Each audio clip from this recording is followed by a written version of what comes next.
Like, everybody thinks that education means formal education that leads to a job, which is education. But there's also education that's available literally to anybody who wants it. Like, you can find out pretty much anything about almost anything if you want to do the research online or do your searching. People don't like that term, do the research. Search online. They get mad? We can't say that now?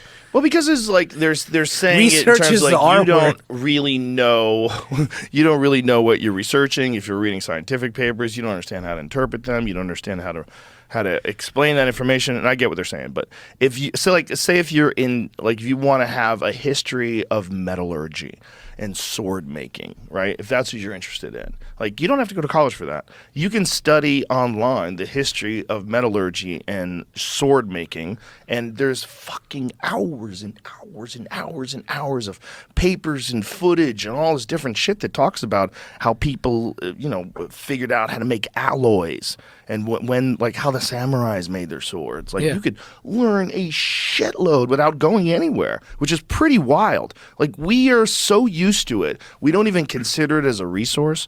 But if we were living, like, it's 2023, if we were just living in 2000, 23 years ago, that'd be nuts. Like, you can get all this online, you can learn all these things. If it was 20 years before that, impossible. 20 years before that, you had to go to university. So inside of 40 years, 35 years, we've created a completely new world where virtually, if you look at the right places and you search hard enough and you're studious, you can learn about almost anything. Yeah. Almost anything.